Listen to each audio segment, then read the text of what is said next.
Hello, my dear friend, and welcome to the Spiritually Engineered Podcast, where we take a deep dive into the human experience from a spiritual perspective.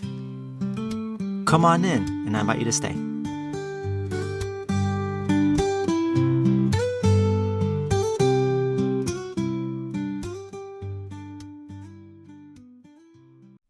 Hello, my friend.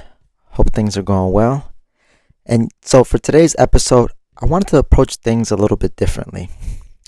So over the weekend, I hung out with one of my good friends, Tara, and we ended up having some good conversations, talking about life, talking about a wide variety of things, talking about neutrality, talking about emotions, feelings, and things like that, and a bunch of other topics as well, navigating conflict and things like that.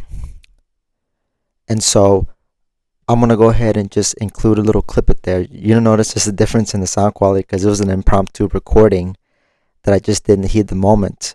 But it was like, at that point, we were like hours into the conversation, and I had just had the idea or the thought come to me, well, I could have recorded this for my next episode.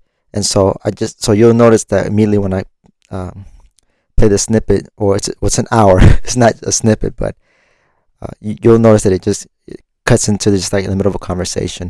And I shared just for the purpose of, because there was a lot of good things that we shared back and forth, that I felt like it was a good idea to publish this and share this with you, so that if there's anything that resonates with you, anything that stands out to you, any personal takeaways, great.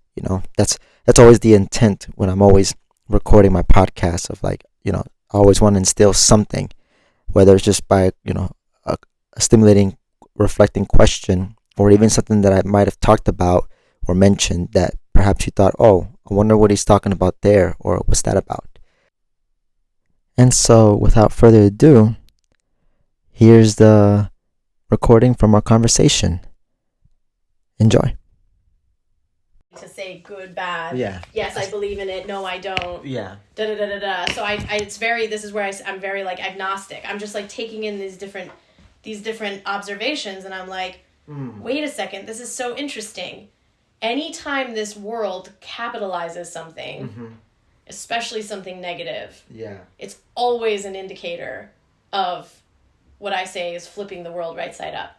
It's like when you go deeper into that, then usually in that process of looking at the problem, you realize that it's actually a solution that has been flipped upside down so that they can control what they consider to be good and what they consider to be a disorder.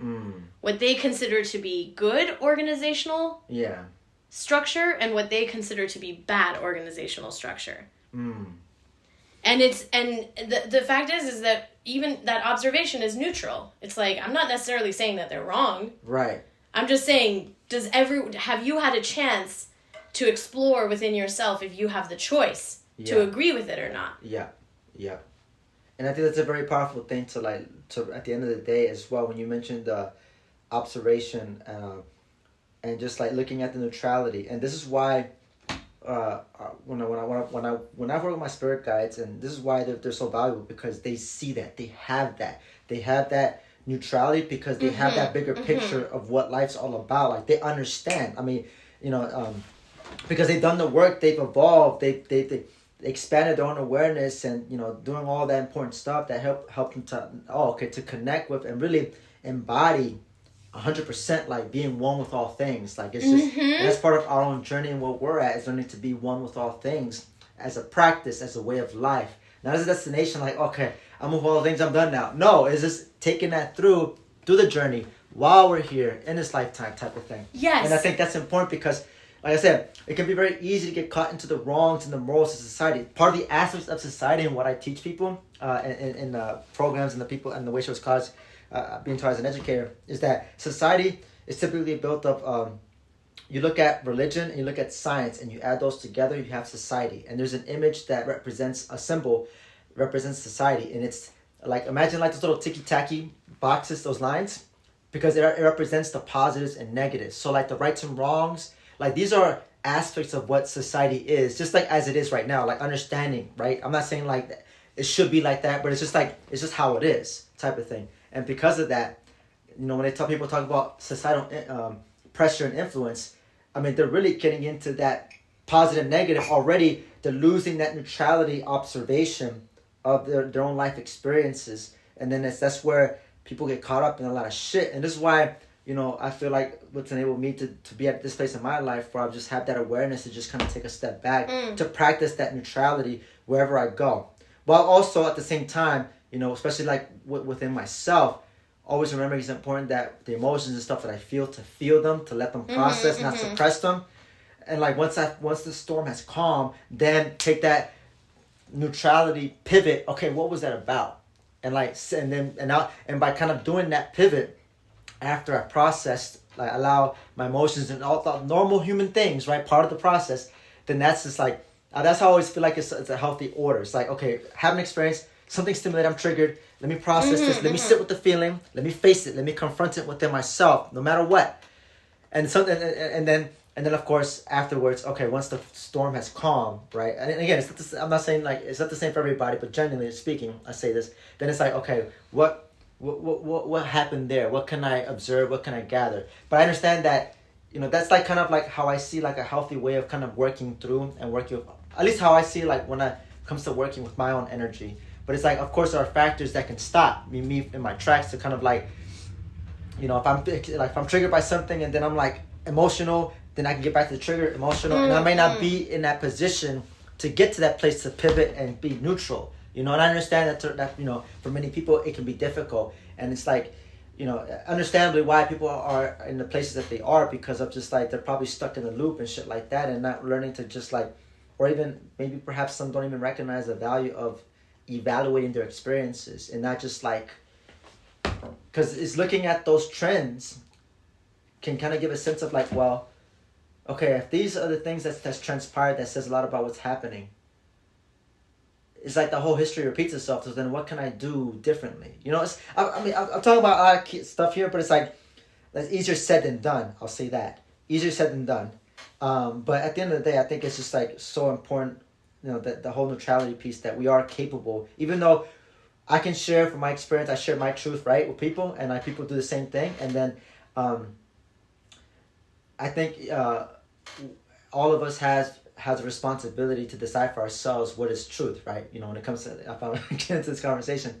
And I think going back to like neutrality though, what I want to touch on is just that I do believe we have the capacity to have that neutrality, to be able to look at a situation objectively. And this is why I feel like, as like when I've done some readings, or when people have done readings for me, or people do like psychic readings, it's like I can see why it's easier for me to like get insights for somebody, rather than like, as opposed to like me trying to get the insights for myself when I'm going through my shit, because it's like I'm detached from this person, right? But that to me, like in that context, it really shows that we have the capacity to be objective about stuff.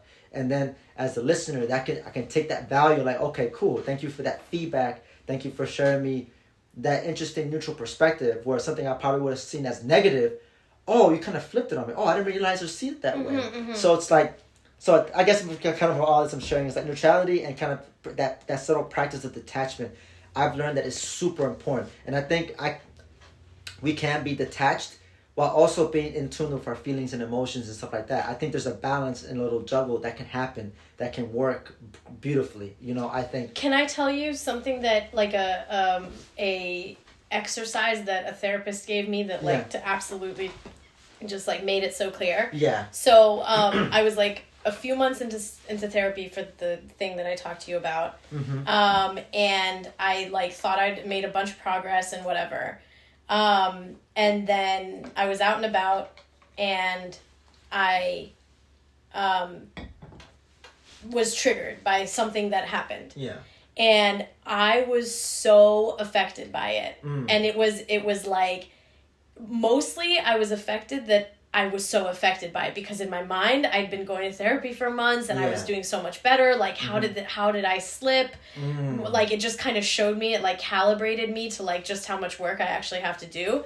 And that was like the real trigger was like, oh my gosh, Tara, like you still have so much work to do. You thought you were so much better, like farther along than you actually are. I felt that. Yep, I've experienced And that. so this happened on like a Monday, and like I literally was just obsessing until I finally had my therapy session on Thursday. And I go into the therapy session and I walk in, and she's like, the therapist is like, what's going on? And I just like immediately, I'm like, oh my gosh, I can't believe, like, let me tell you what happened.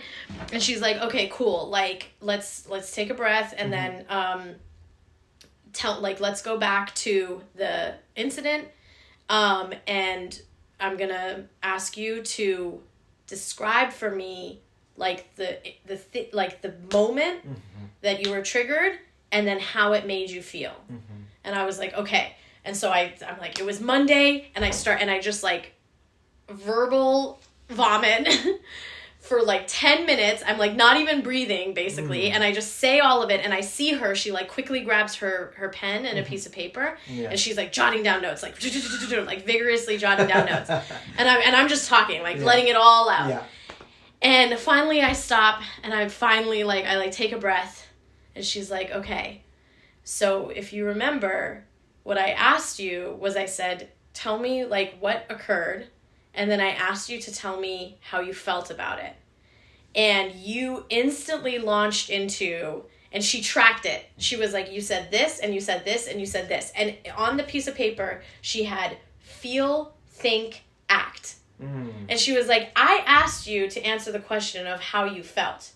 And you instantly launched into thought, and then you spent most of the time talking about act. Like, I then wanted to do this, and I wanted to do that, and I got up and I did this, and I picked up the phone, Like, I instantly went, and she's like, you missed out on all that processing time, what you were just describing, Alvin, when you said that, like, you have to sit with the feeling. Yeah. And, like, that was such a revelation to me, because and then she gave me an exercise where she was like, the average person, when you get triggered, you literally, your body goes through a psychosomatic situation that increases your heart rate, and you experience all these things. That's why I asked you what you felt, because I was hoping that you would say, I felt this, and I felt my throat do this, and I felt my, like, I literally wanted you to explain to me what you felt in your body and in your presence. But you instantly launched into thought, what you thought about the trigger, and then what you wanted to do about the trigger. And, like, mathematically speaking, she said something like, most people, the emotional reaction of when you actually feel something, like, that's a precious it's about 2 minutes. Yeah.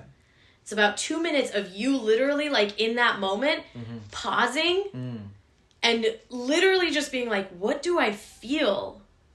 Where am I feeling this? Are my ears burning? Is my throat closing up? Is my toes hurting? Like, literally, what do you feel? And you at least allow yourself 2 minutes, because you can't even get out of. That's why when you were saying, you were like, you might be going back into this loop of first you feel, then you come back, and you keep. The reason why is because you never let yourself naturally progress into the next phase. You cut your feelings short, and you launch yourself into. So of course your body is gonna remember.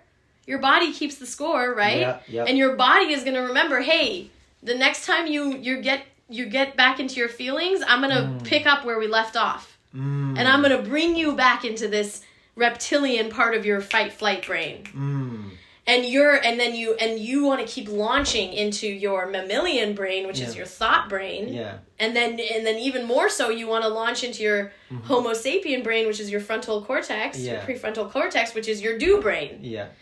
And we just don't allow ourselves to, like, sit in that feeling. So the exercise that she gave me is she was like, keep your timer close to you. And the next time you feel triggered, start your timer. And literally just sit there.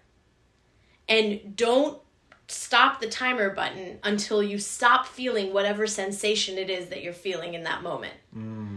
And I tried it, and remember how she said like the average person is 2 minutes? 2 minutes? Okay. I did it, and mine was like 12 minutes. Oh, wow. Yeah. Like when it happened the next time, and it's so interesting because the thing that happened on Monday was actually like a nothing. Yeah. That's why I was so shocked by it, because I was like, why did I get so triggered? Yeah. Then the big kahuna came the following week. Okay. The big kahuna, like the thing that was meant to trigger me to the high heavens, it came the following week. Mm-hmm.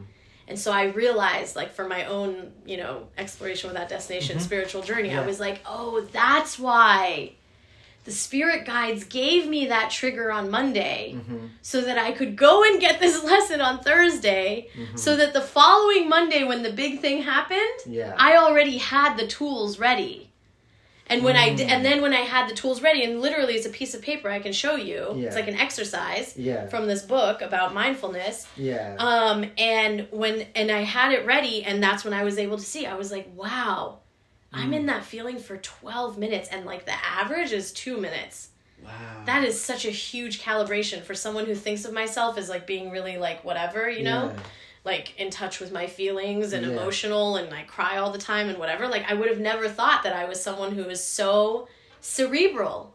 Joe, and I think it's interesting because I think that really says a lot about perhaps, because I share that too. I consider myself someone that I feel my things, I feel my feelings, and I'm emotional. But even like sitting here right now, I'm like thinking like, yeah, I don't think that often. Like even the things that trigger me, I feel like I'm more of like the culprit of like, I'll feel something and then I'll just like, why did I feel that? Oh, you shouldn't be feeling that. Let's say for example, like if there's a girl I like or something like that, and I had these thoughts, I'm like, why are you thinking about her? Why are you obsessing over her? Why are you kind of doing all this type of thing? And rather than just kind of sitting like, okay, well, what am I feeling? Yes. Like, where do you feel it? What do I feel like in my body when like I'm thinking about these thoughts? Because it's almost just like, I know for me, growing up being reprimanded, I feel like one of the things that I took up from like my parents, my dad particularly, I kind of took on the mantle, kind of do this to myself if I'm not careful, is that if I feel like I've done something wrong or I feel some kind of guilt, I'll get so critical of myself. Like I'm very critical of myself because of just the pressure I got growing up of having to do well in academia, like in academia, or in the school system, elementary, grade school, and all that stuff. And it's one of those things where it's just like, I don't know, it's just like, it's almost like it's like this avoidance of the feelings, and it's like, but particularly around the triggers, though. You know what I mean? Because like I think that was a very interesting thing that you pointed out. That for myself, it's like it's not often like it's when triggers happen, no matter how subtle or even how extreme, it's like the tendency always seems to be like already like what's going on. This is over analyzing all this, and this is like, and never a moment to just be like. Like specifically around the triggers, right? When the episodes happen for myself, it's like, oh shoot. So I feel like I honestly don't do that enough, and it's like I feel like I can definitely do that when at least, because I feel like when I experience triggers, they can be subtle. I mean, I have some that can be intense, but they're not often. But I can feel like little subtle triggers, but still have weight to it, mind you. Like they still affect me, but it's like, but I feel like kind of applying that in this case would actually do me wonders, so that it would help me avoid this downward spiral of getting so critical and then all this shit, and I start like getting on myself like, oh, whoa, wait a minute. What am I doing here? Because something I've learned when it comes to like my relationship with my thoughts and even feelings that I might pick up, because I understand that all the feelings that I have don't belong to me, and God was it a liberating thing for me to learn this, and I'm thankful that they shared it with me about this. Was that I lost my train of thought. No, okay, so. All right, so the thoughts that I'm having is that at the end of the day, looking at this neutrality, they're just experiences. Okay, I'm experiencing these thoughts about this. Or sometimes, I find myself thinking about this or thinking about this. At the end of the day, it's important to realize they're just experiences, and that these are thoughts. What I'm thinking about, like who I am in relation to my thoughts, I am the thought manager. So I'll have thoughts like, I always see like, kind of, talking about our sensitivity, our psychic sensitivity, or, our spiritual sensitivity is like, we're like radio tuners. Sometimes we'll tune into something unconsciously and it may come up and manifest like, whoa, I just had a intrusive thought. Like I just tune into something that's, what is that? But then it's that power to be like, okay, I'm going to just tune out of that. There's like this discernment piece of like, for me at times, which can be a challenge of like, okay, I have these thoughts. Okay, I know that's not me. Let me get back to what's the actual focus. Like, okay. And then there's some that I'm like, okay, they kind of have a charge on me and I get kind of stressed out a little bit. But I feel like it's such an important thing to like have to recognize though that the thoughts that I have, that I experience, don't define me nor anybody else. I think the most important thing to recognize with that is like to make sure that I don't act on those thoughts, especially like if they're thoughts that I know, like there's this intuitive knowing, like, okay, it's not healthy, it's not good, not to act on those. I'm sure there are ways and there are tools to learn for people to how to navigate all that stuff of whatever pops up. So this is where things get a little interesting, because for me, I used to think that I was definitely, this is the terminology that I would use, is that, especially when I first learned this trick, is that I literally would sit in my feelings and I wouldn't stand up or speak my truth unless I was certain that I was doing it from my authentic self, my highest self. Okay. So I sit with my ego. That's literally like the imagery is like I'm sitting down just like this, right? Like I'm sitting in a chair. My ego is sitting in a chair across from me. And we're having an open conversation. All the worst things, all the best things, all the dreams, all the ego with a capital E, the thing that's keeping your sacred vessel alive in this material realm.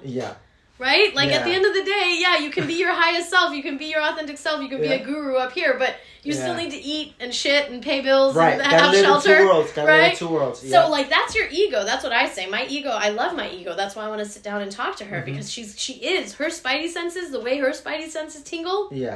Is spidey senses, right? That's our instinctive, our instinct and insect brain. Our reptile brain, like the core thing, like the smallest part of the brain in the middle. So what I thought that the goal was to lessen that time. And I started to get very frustrated because I was noticing that 12 minutes wasn't becoming closer to 2. In fact, if anything, it was going longer? It was going longer. Oh, wow. Because it was happening much more sparingly. Okay. Now that I understood the things that actually were triggers. Basically it was like, oh, okay, like this is gonna be a thing. This isn't gonna be a sit down. We're gonna take a road trip together. We're gonna go on a healing pilgrimage. We're gonna like be on a long drive or on a long, like this, I told you this morning, like I woke up from 3 a.m. and I just sat there and stared. Like that was me sitting in my feelings, and it took me that much time. It really did. And I think I'm still going to be in my feelings because the reality is that the trigger was so big and it's so kind of like cataclysmic in this moment of my life because of what it indicates and where I've been and how much I'm bringing with me and how much the spirit guides are like, okay, like this is the moment of truth. Like this is it, this moment. 10:30 a.m. on Tuesday. It's like it feels like it's never been so like clear that like, okay, that a lot is gonna be made clear in that moment about my journey and what I'm here to grow in. And so for that reason, I need more time. So that's like another thing that was, about like when you were talking about the oneness. It instantly made me think of chapter 1 of this book is about the hive, form and substance. And what I learned when I visited this bee sanctuary, when they talk about the animal of the bee, they're talking about the hive. They literally name each hive on this bee sanctuary. And the individual bee actually, in their definition, does not have individuality. When they talk about the individual bee, they talk about the hive. Oh. And that's where the phrase hive mind comes from. I was just thinking that. Right? And the hive is the colony. And so that's what, when you were talking about oneness, what instantly came to my mind, because I am someone who feels immense oneness. And like when you said that this morning, earlier you were thinking like, I wonder if Tara's going to cancel. I am certain that it's because you and I are of the same hive mind. And you were literally picking up on the vibration that I was considering one of those thoughts, one of the thoughts that are my own and our own, is that I wanted to cancel. And you were like picking up on that. And you were also like processing that. And so I think that to me, that's my relationship with oneness that's like really, I think, unique, because I can tell, like, I feel immense oneness with any living being. And that can be really overwhelming, because basically it means all those thoughts, right? Like those children in Palestine is the first thought that comes to my mind. You, our bike family, this person at work that I'm having, you know, whatever with, like all of these, that's what, when I think of oneness, I'm thinking of this tree outside the window. I'm thinking of this, like this is this computer, these devices. This has carbon in it. Right? Cobalt. The mind, like the beautiful sacred stone that is mined in order to make phones possible. By child slave laborers in Congo, in the Congo. Right? Like, that's what I think of when I think of these devices. I'm like, this is a living thing. The AI is living, right? It's being processed on microchips that have this very sacred material piece of Mother Earth that the way that it is being retrieved from her is by the hands and the sweat of children in the Congo. Like, that's what when we touch these things, that's the energy that whether we're conscious of it or not, that's the fact. The impact, It's a literal fact. It's not even like a crystal energy vibration. It's like, I am touching the microbes of a child slave laborer when I hold this phone. Because that's how it works. Anytime you touch anything, do you know this? That when you and I shake hands, you leave an imprint. We leave trillions of microbes. I leave trillions of microbes on you when we hug. And I would say also on the same token too, on the flip side, even spiritually, our energy, spiritually, we leave part of our energy, a little bit of it onto as well too, so we could like tune into. In some sense, like you're talking about the children, right? It could be quite possible, like to those who are highly attuned, could like pick up impressions and stuff related to the child that probably made that phone and stuff like that. Absolutely, right. Yeah, exactly. I believe that's my, I mean, to me, scientifically and mathematically, that is what is happening. And then, just like how we said we exist in two worlds, whatever is happening in the material realm is representative of infinite things that are happening in the spiritual realm. So, yes, when we exchange these microbes, that is like one tiny little particle of mass in this material world that has all, like, you just think of like all of that, right? Like the cobalt was mined in the Congo and then sent to China, and then those big Foxtron factories, you know, where people are like throwing themselves off the buildings because the working conditions are so terrible. They're literal concentration camps that are making these phones, these iPhones. And then they're being shipped, you know, across these like polluted waters. And like, it's just like, it's like, this is why I think we should give ourselves grace for these so-called like intrusive thoughts because we're picking up on so much and then those of us who are more attuned to it, you're picking up on it more because you're actually processing all of that. Like when you said something that was really so great, you were like, I get stopped in my tracks of the feelings, processing the feelings. You literally use those words, like stopped in the tracks. And what that made me think of, and then you said, like, are there, like, maybe there are people who they don't even necessarily want to spend this time in their feeling space. They want to quickly move straight to think and act. Exactly. Right, exactly. So, and that's, and the thing that's really interesting about this world is that we are socialized. Our eusociality, our good sociality is to be that way.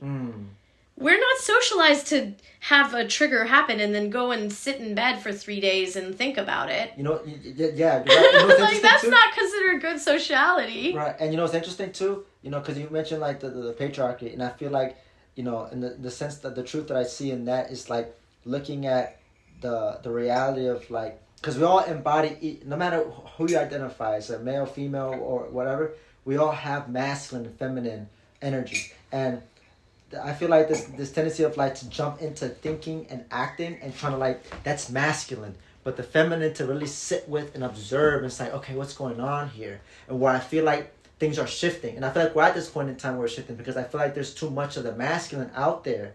I remember my mentor, awesome guy, he's very very humble, very tuned in, tuned into his spirit guys. You know, he works with a spiritual team to kind of tune into the bigger picture of spirit. And mind you, anybody can do this. It's not like it's a practice, right? Anybody can be a messenger. Yeah, exactly. And I remember, you know, one of the energies that we're moving through, it's like we all move through different energies, in my understanding, month to month and from year to year. And specifically on the year, the spiritual year. Right now we're in a year of slipstream. It's like the key word that captures the essence of the energy of this year.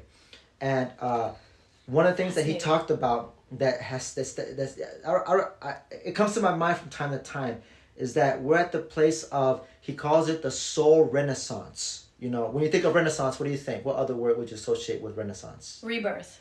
Right.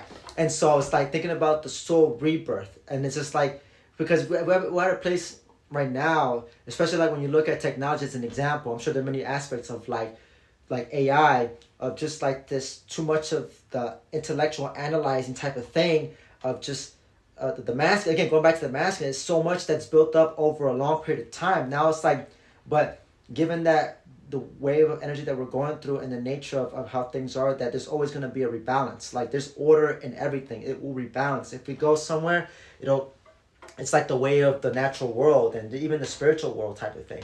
And so it's just like, for me, it's just, I find it very interesting, just like as you're sharing and just thinking about all that, of just like really coming back to the divine feminine, that energy, and working with, and just really get into this harmony rather than just like the battle that can sometimes, even like when you look at gender wars and stuff like that in our society and like in cultures and stuff like that, and social media, I see it in YouTube. It's just like all this ridiculousness and it's all this that are just like reflective of just like the inner conflict of the masculine and the feminine within. So it's just like such an important thing to just like really, at least for myself as I'm moving through, it's like to always, like all the tools and stuff that we have is great, but always important to just going back to like the importance of like the beingness we talked about, of just being with my feelings, being with the things that, even if it feels uncomfortable, but just breathe into it, allow, it's okay, everything's okay, being with that. I think something that's powerful about beingness is that being able to be with the comfortable and the uncomfortable,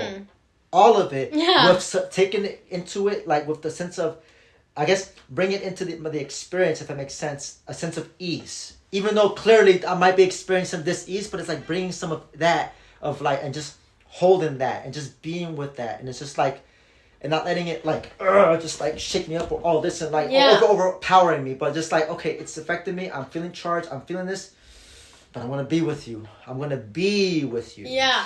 Type of, there's something about it to me. It's like the word poise, or still kind of get in my head, like I'm still level-headed, if that makes sense to some degree. Like I haven't lost it, even though I might be all over the place. But it's like, I don't know, it's almost like I feel somehow in the midst of it all grounded. There's some groundedness there. I can't explain it, but that's what we're just talking about. I really like that, brother. I love that kind of journey, because basically this is what I was saying when I said that, like, I started to notice myself getting frustrated with the fact that the 12 minutes was getting longer and longer. And because it was kind of in response to something you were saying, where you were like, I don't want to act in that when I'm in that phase. Yep.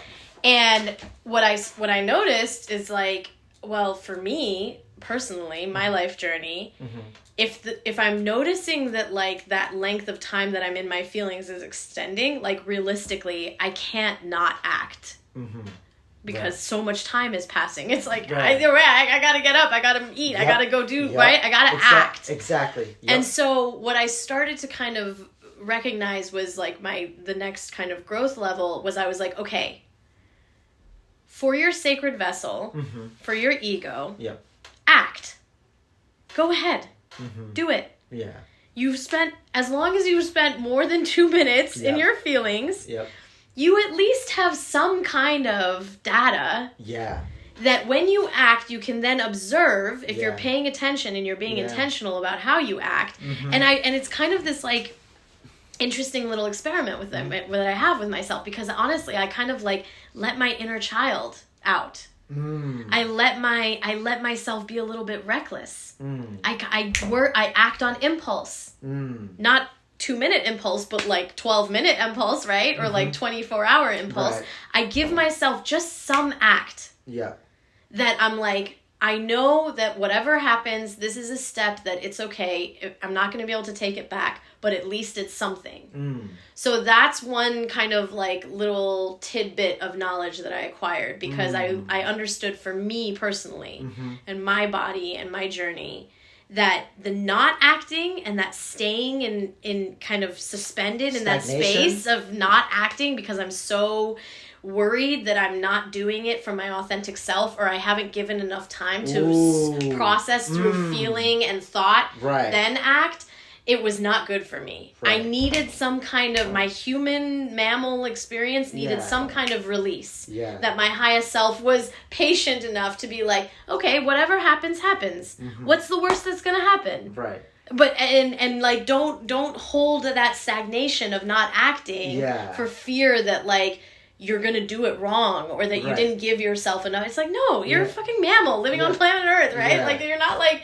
I mean, unless you want to be, unless you do want to be this like elevated noble gas, which is this is another way that the material, I think, like aligns with the spiritual. Like when you look at the periodic table of elements, there's the all the ones that end in the number 8 are in a stack. And they're all basically what they're representative of is the way that these elements, these compounding molecules react to one another is they have like a certain number of electrons on their outer shell. I think you probably may remember this from like, I don't know, high school chemistry or whatever. Every like molecule has like or every atom has a proton, neutron, and electron. So the electron is the outer. The neutron is, I think, in the middle. And then there's the proton, which is the positive. And the outer electron, basically however many, so there has to be a total number of 8 around each compound. So the way that they react to each other is that they like complete each other's 8. So like H2O, when you look at the molecule of H2O, the electrons in the outer shell will add up to 8.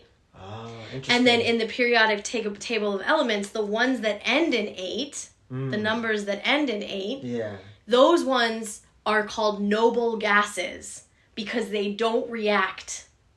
They have 8 in their...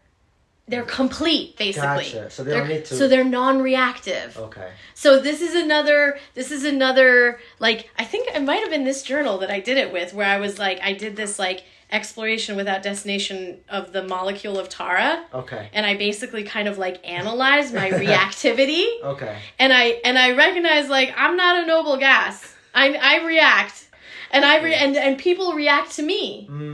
And maybe one day I will, kind of somehow figure out a way to be, non-reactive. But at the moment, I can tell that like I'm not one of those. So anyway, that's my long way of saying that like, I'm one of those people that like needs to have some kind of an action.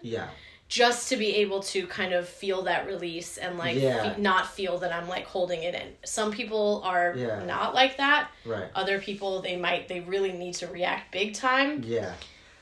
I think that's an important thing, honestly, when it comes to process things, because whether we like it or not, whether we're aware of it or not, we pick up energy all the time, and we feel things even from within ourselves, the things that there might be some reason behind why some things stimulate us that isn't necessarily like, oh, something outer, like whatever triggers you could be something that relates to you from your story, right? I think, it's I think it should. Yeah. Like, that's the point. Right. Yeah. And so...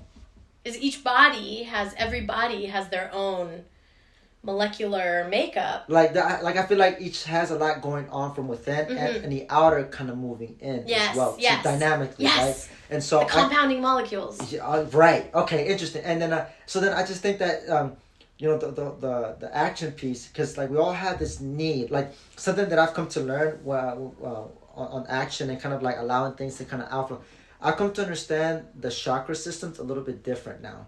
The founder of the college, Wayshores College, Dr. Francisco Cole, drew up an image of like the chakras, and they're actually his like way of like, I guess, discerning, because there's truth everywhere. So I'm not trying to say like, I mean, it's the way I kind of see it, and it makes sense of like the placements of the chakras. So like rather than they're having the root chakra at the bottom, it's really that chakra actually is right here. I believe where our pineal gland is, and like I'll walk you through it. And I think it's, and so just talk a little about the chakra system. And so that chakra right there, is called the acceptance chakra, and it goes down to the coccyx right here, and that's the wants chakra, aspirations, things like that. And then it goes around to the sacral, what's considered the sacral, that's like the third chakra down the line, and that's the needs chakra, the maturity. Then it goes up to the stomach, which is the relating, identification. Then it goes up to the heart, which is the drive, incentive, relating, the throat chakra. And then the last chakra is not at the crown. The third eye is considered, my understanding, like is the sixth, and then of course you have the crown. But really, the crown, I think, has been mistaken with the first one, the acceptance, the pineal. Fascinating. And then the third eye chakra is actually the last down the line, and that's the outflow chakra. That's where the energy. So the energy moves in through the head, and it goes down, and it makes like a U, and it goes back up. So rather than it being a straight line down, the founder, like what he discovered through his channeling and stuff like that, of just like, and to me it makes sense. Like it goes through, because the example that was shared with me was like I don't know if you noticed, like when you look at the Franciscans, the friars, when they shave their heads here, like why would they shave their heads here? And then the intention was because they felt like it would help strengthen their connection to spirit. They would receive the message of God, because that's where our energy moves. Like, because I think where to even expand even further. So there's a symbol that we use in the college where it's like you have a stick figure and you have a halo, and then there's a line that connects the halo to the physical body. And so like the line represents the silver cord, right? A straight line? Yeah. It's like a simplification of like the real us, who we are. The halo is like the life force energy we are, right? The spirit. And then the line represents like basically it's symbolically like we're anchored to the body through the line, the silver cord, until it severs and we go back, when we pass on. And I believe, like, if I had to place, like, if there was a physical area where that connection is to establish, I would say it's there. Not here. And I guess that makes why it makes perfect sense, given that the brain, like if something happens to your brain, your body's pretty much not going to be able to do much. It's like the central, it's like so much emphasis of like why the brain holds a vital role in everything. Like you can't replace your brain. It's also, the other thing about like this part is I'm pretty sure that like, when you look at the reptilian brain, it's like it's there. Yeah. This is like the when humans stood up, we became Homo erectus, and our vocal cords pinched. Yeah. And then our brains got bigger. Yeah. And this is the part that got bigger. Mm. But the core of who we are is actually there. Okay. So have I ever shown you this? No, actually I don't think so. Oh, okay. No, I don't think you showed me that one. So this is like the exploration without destination that I did personally with the chakra system. Okay. And it's called the the justice chakra system. Mm-hmm. And it turned into like how I practice my art, which is law. Mm-hmm. Practicing. Right. Yep. Right. And so I came up with this whole thing, and it was like a whole like year-long awesome exploration without destination that led to this. Mm-hmm. And a dear friend of mine like worked me through the journey, and taught me about the chakras, and I kind of went through and started to learn about like each one. The fourth chakra, Anahata, is located at the heart. Yeah. In Sanskrit, Anahata means unhurt, center of love for oneself. I went through each one of these. Yeah. And then I was like, wait a second, this feels a little bit like appropriation. Like, I'm originally from Iran, and I know that I have access to my ancestral knowledge that is distinct from Hindu ancestral knowledge. So I was like, let me go and, do some exploration without destination around my own, ancestral knowledge. Yeah. Especially through this very interesting transcendental religion called Zoroastrianism, which was the religion of the Persian Empire before the Arab and Islamic conquests. Okay. It's called Zoroastrianism. It's fascinating. It was, you would consider them, like now, they're like pure pagans. You would consider them fire worshippers. That's actually how oil was discovered in the Middle East. Oh. It's one of the stories of how oil was discovered in Iran anyway. Yeah. So I started to look into it, and then I learned that in our own distinct civilization, we have a 7 charkh. The word charkh is a Persian word that means wheel. Yeah, okay. That makes sense. Yep. And then they, like, apparently, I don't know where, this is what we don't know. Maybe AI would know or someone else would know. At some point, these two distinct civilizations must have influenced each other. Yes. But it's unclear which one came first and how it happened. Right. It's just clear that, like, 3,000 years, actually 5,000 years ago, there was this Zoroastrian-based or, like, ancient Persian-based charkh system.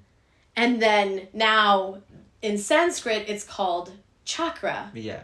It's the same word. Yeah. And we even had the same kind of 7 breakdowns, but they were in different locations. Yeah, see, that's the interesting part. But they also had 7. So, I mean... So I think that we have them out pretty well. I think this is perhaps what could be where, I guess... It's ancient wisdom. Yeah. It's ancient wisdom. It's like something about the human experience that it kind of doesn't matter where you are or where you were, where you came from. Yeah. If you survived thousands of years of civilization, then somehow all these different civilizations kind of were attuned to that ancient wisdom, to those spiritual guides that were saying the same thing. Right. But I also found this similarity in the days of the week. The 7 days of the week. Like many ancient civilizations. Okay. Even though it's like they're using different calendars. Using different celestial bodies to define those calendars. There's the Gregorian calendar that uses the sun. And then Islamic calendars or other calendars use the moon. Sanskrit, etc. They're using different celestial bodies, but all of them will have 7 days of the week, and they'll even have like Wednesday across different... Wednesday comes from Woden's Day, which is Odin's Day, which was like the Zeus of the Nordic. In French, it's mercredi, Mercury, which is the representation of Zeus according to, like, the Greek tradition. They all, like, Wednesday, that day of the week, that same day of the week, across all these civilizations, in Hindu it's the same, across all these different ancient civilizations, they all, for some reason, remember what you just said about, like, us having, like, the monthly... Right? The monthly alignment, the energy, and the yearly spiritual alignment. This is, again, further proof of that. Because how could you explain these distinct civilizations that were across oceans before we had the capability to travel like that? They each decided that we're going to have 7 days of the week. And the one in the middle, the hump day, Wednesday, is going to be this day. And Friday is going to be the day of Venus. And Saturday is going to be the day of Saturn. Yeah. And they're going to represent the same kinds of gods in their god structure. Like, how do you explain this? This is maddening to me. I mean, that really goes back to when we were talking about that oneness. And just Exactly. Like just That's the only explanation. And that really is just a testament to, like, everyone's connected to God, whatever you want to call it, the universe. We're all tapped into it, and we have the power to be able to channel that. You know, it's like, I remember when I was little, though, I used to not think that way. You know, I used to think of myself separated from God, rather than recognizing that I'm God, you're God, exactly. everybody's We're God. all reflections, yeah. Right. And this, I used to, I don't know, I used to thought that was just like something that was just like, I forget where I was going to go with it, but like, it's just, there's this connection. I always thought that only certain people can be a channel messenger of God. Mm-hmm. Only certain, like, you had to have a title or something like that. Some kind of thing that just, but really, I know I come to understand and why, and this is also why when I talk to people, no matter what, I always pay attention and listen attentively. Part of it to listen and see what they have to say, but then also, I know my guides have spoken to me through people. And sometimes it may not be perhaps like a full-blown sentence that somebody said, although that happens a lot. But sometimes even a certain word just pop. Someone plants a seed, and I'm like, boom. Yeah. And they got that message, and like people, like I know my guides have used people to be able to get through to me, because sometimes with our intellect, our masculine nature, it gets that's the part that I recognize that oftentimes for me it gets in my own way of my intuitive feminine part. It's just I get so intellectual, overthinking, and it's just like, okay, let me just come back. Get into that nice observing and just feel and be with and stuff like that. And it's just now I forget I was gonna go there, but this is where, for me, I don't know if this like might connect the dots for you, but for me, this is when I say hive mind, and I'm saying like we're in the same colony. Yeah. I think in my mind that's those people who say those words, or those living beings that give you information that you need. Yeah. That's your colony. That's your hive. And we get confused because we think that like your hive is like just in the material, like it's your family, or it's the people you go biking with, or it's the people that you do stuff with. There's this and it's like, no, actually, like the channels are coming from all living beings. Right. And which frequency you are on is just gonna be like that frequency. I feel that like, I know that like a lot of people experience FOMO, or they feel like they need to like be like, they kind of want, they have this desire to like be in a certain place because they think that that's the frequency that they're on, or the frequency that they want to be on. And let this liberate you to, I don't know what the kids are saying these days. What is it? JOMO, the joy of missing out. Right? Yes. Like, actually, let this liberate you, because for me, I'm like, when I know, I can tell at this point, I've gotten very good at being able to tell who is on my frequency and who is in my colony, when I think of hive mind, like who it is. Right. And there's no judgment whatsoever. Right, of course. It's literally just like, we happen to align in this frequency. Yeah, we're in a similar frequency. And at there's this different levels to particular it. moment at this particular moment of time, and there's exactly. That's so true. it's, and you're on your own growth, so you might be on a different frequency a year from now. Yeah, true. And so that's where I get the joy of missing out, because I often will either get like ejected from spaces, or remember I said that there are like people who have these very strong like violent reactions to me. Yeah. Now I've come to peace, and I understand that like that's literally my spirit guides telling me, stay away from this frequency. This frequency is not for you. This person is indicating to you the joy of missing out, because actually a reflection of you is already in that frequency. Yep. And you're not supposed to connect. There's a version of you that's actually in that frequency that like, it's not like right now you're not meant to be on that frequency. You're meant to be on the frequency that you're in. Right. So that's kind of like the peace I came to with this experience of recognizing that like what's meant to miss you is going to miss you. Right. And if you allow your desire or your, basically like the stagnation of that energy flow from like your root to your crown.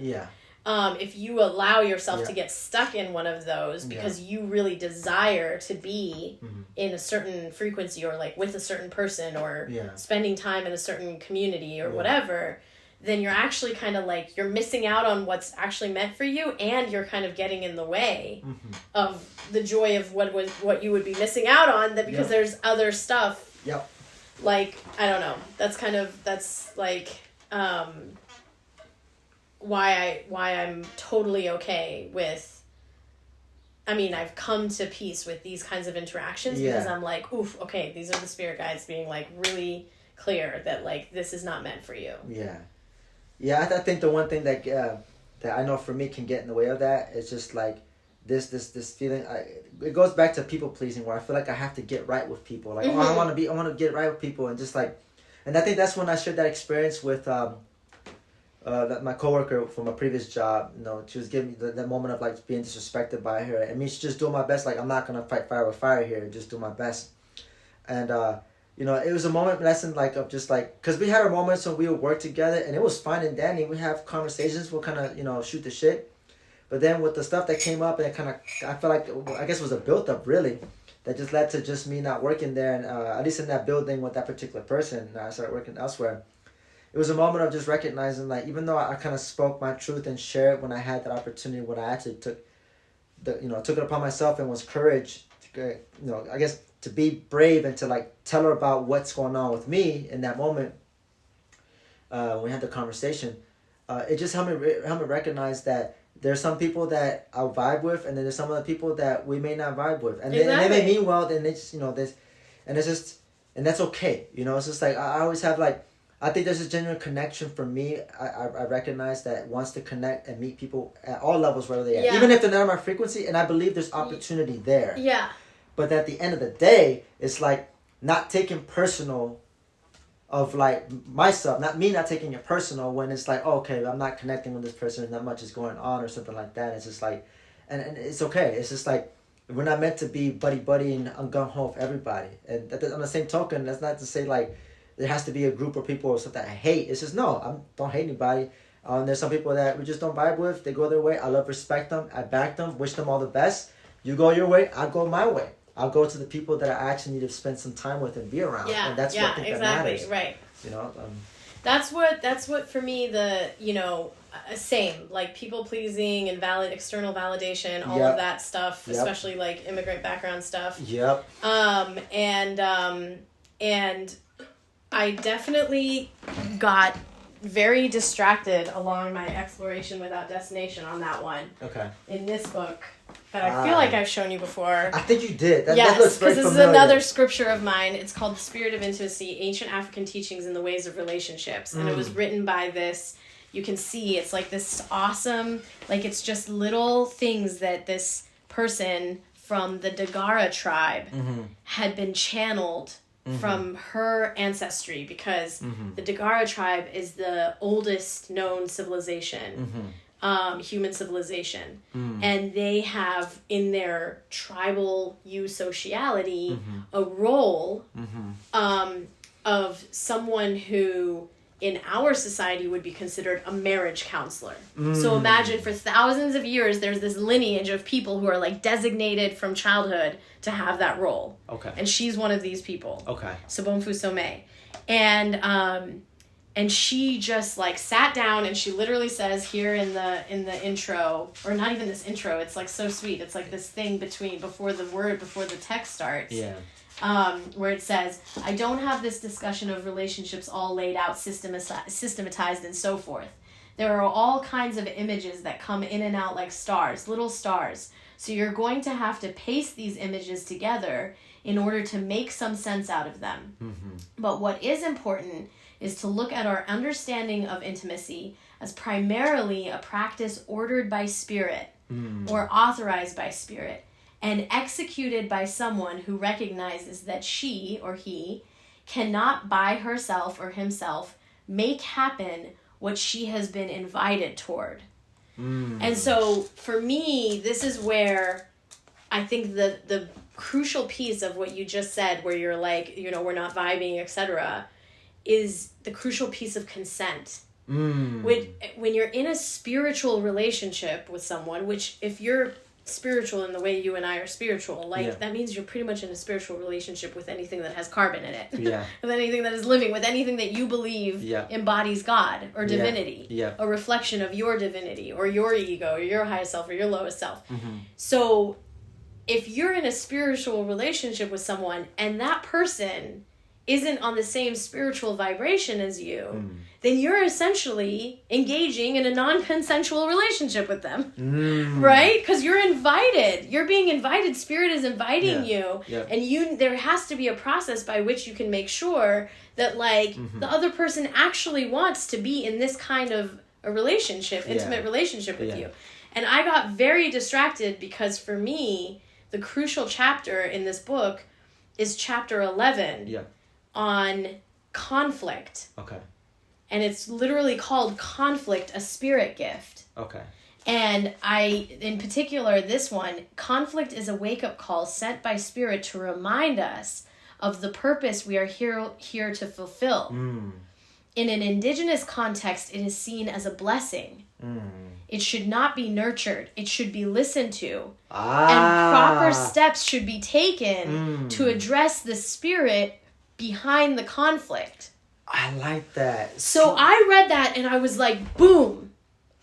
This resonates heavily with me because I can tell that whenever I'm in conflict with someone, I am being invited by spirit to listen and take proper steps to address the spirit behind the conflict. But I missed a crucial piece of this lesson, which is that in an indigenous context, it is seen as a blessing. In this realm, we are no longer in an indigenous context. We are in a colonialist context. We are in a capitalist context. We are in a context where we want conflict to be resolved quickly so that the workers can get back to the factory and keep making the honey and sweating the wax. That creates peacemakers. And I remember a good friend and also mentor of mine, he says that you don't want to be a peacemaker. You want to be a peace lover. And the peace lover is willing to tackle, be in that conflict, really face that conflict, listen to what's going on, even though it's uncomfortable, for the purpose of everybody involved to come to be restored in some sense to their own peace, to really just resolve rather than just sweeping under the rug, which a peacemaker would do. Let me just put on this facade. Let me just. I'm gonna make I'm God. I'm gonna try to make something that isn't there. Let's forget it. So that's something that came up that I think is such an important distinction. I love that because I also had a problem with peacemakers. That word peacemaker. I use the word peace grower because I'm not making anything. I'm not. Who am I? I'm in the material myself. I'm not gonna make something that isn't already in the material realm. It's already there. If I'm doing anything, I'm either cultivating it and I'm growing it, or I'm taking it with other things and piecing it together to build something that's a compound of what was already there. And so this was the crucial lesson that I had to learn for myself, that Tara, a lot of the times where you think conflict is a spirit gift, and you want to go there, you want to sit in the discomfort, and you want to take proper steps to address the conflict behind the spirit. Actually, if that person isn't embodied in indigeneity and they're not connected to their spirituality in the way that you are, then you're actually forcing them into a non-consensual relationship with you, where you are transforming conflict that they're either this isn't conflict for me, or I don't believe that spirit invited me to this conflict. Oh, do you see what I mean? This is the crucial thing I had to learn, because when I read this, I was like, oh, look, friends, look, I can make sense to you now. I think conflict is a spirit gift because in the indigenous context, it's a blessing. But other people, especially if their embodiment is different around conflict and triggers and trauma responses and how much they want to sit in discomfort with you. And their own egos and whatever the conflict, the spirit is behind the conflict. They're there was never an opportunity. I never gave them that opportunity to even think if they wanted to participate in this conflict. Right. You kind of just brought them in. Right. And it's just So that was such a crucial lesson that I was always now.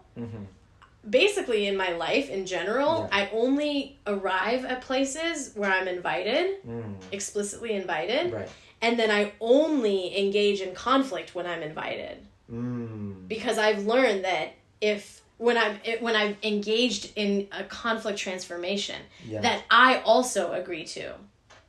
That there is like, it's an understanding, like we are in conflict with each other, and the other person wants to somehow get into that conflict, blessing cycle, whatever, spirit invitation, with me. Otherwise, I'm like, I've learned if I don't do that, if I don't like establish that clear understanding of the relationship, then the conflict turns into a war like that.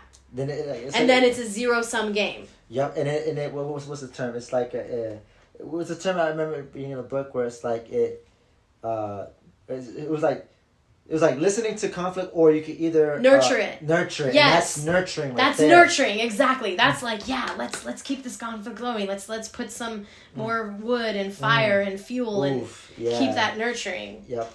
Then that'll just create that a lot more tension. Like I'm just have to imagine the picture of when we were talking about the bees in the beehive, where like that stress is just like so much bodies and so much energies, and it's exactly. Just like just oh man. Yeah.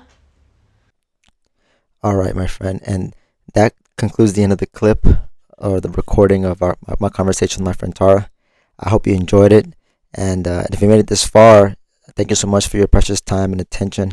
And I hope you got something out of it, something insightful. I hope that it might have contributed something to you to some degree, and hope something that you could take away with you, into your day, into tomorrow or whatever.